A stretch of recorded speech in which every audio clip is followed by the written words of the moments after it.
What's up guys, welcome back to today's video. Today I thought I'd talk to you guys about muscle recovery. I don't know about you guys, but being sore is like a love-hate relationship.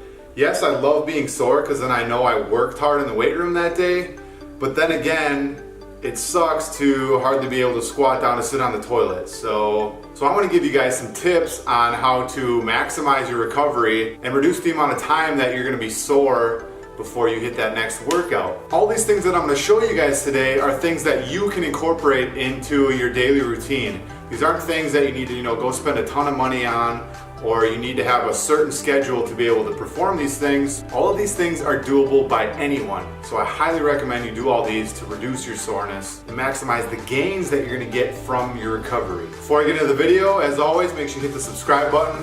And let's get into the first tip. So my first tip, and something that I probably do the most out of any of these tips, is stretch daily. I stretch before my workout, after my workout.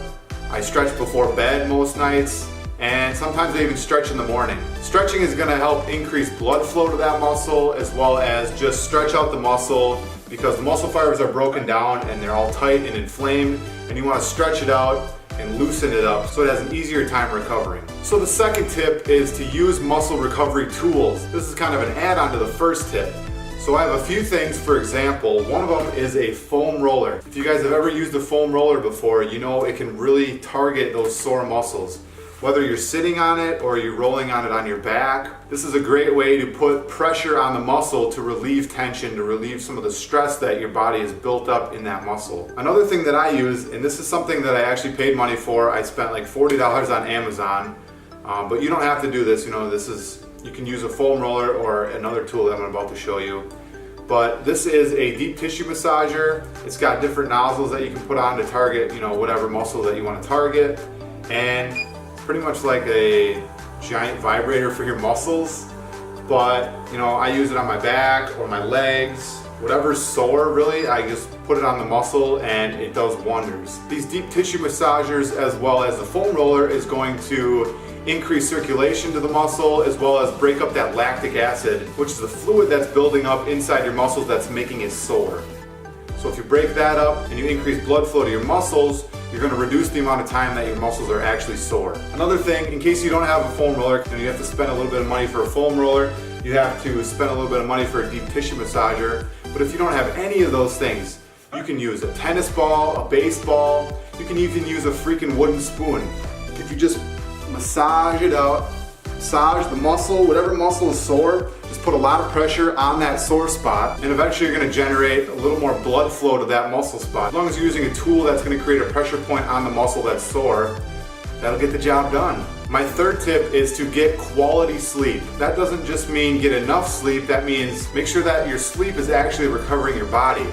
Now there's a few different ways of doing this. A good rule of thumb is to shoot for at least 7 to 9 hours of sleep every night, because your body recovers when you're sleeping, so you need to maximize the amount of recovery that you're getting while you're sleeping. Also, the more you tear your body down, the more sleep your body's going to need to be able to fully recover. And one little quick tip, something that I use to fall asleep easier, is that I try to stay off my phone around a half hour before I plan to go to sleep. And I'll just sit and read a book and try to reduce my stress and relax before bed. The fourth tip is to ice your sore muscles.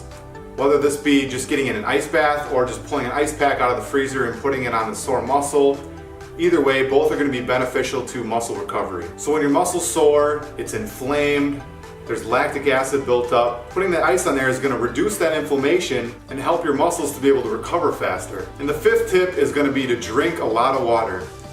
If you've seen any of my other videos, you know that I have a half-gallon water that I only fill up one time, drinking a full gallon every day. And drinking a lot of water is going to help flush out all the toxins in your muscles, in your body in general.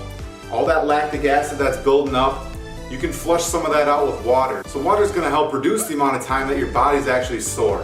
For most people, it's hard to drink a gallon of water. Even shooting for 60 to 100 ounces is a great target and will help reduce your muscle soreness in the long run. And a bonus tip that I have for you guys, which is something that you actually have to pay for, is to take BCAAs. And certain branched chain amino acids, or BCAAs, have proven to have positive effects on different parts of the body, whether that be to increase muscle mass or reduce muscle soreness. So these BCAAs are going to reduce the amount of soreness you have after your workout because the way it interacts with the enzymes that are being broken down in your muscles. So I'm currently taking BCAAs. The kind that I have is Evolution Nutrition, BCAA Lean, and it's the energy kind, so it has a little bit of caffeine in it. So I actually take this pre-workout, but a lot of BCAAs are meant to be taken post-workout. It's whatever the brand you buy and what they recommend.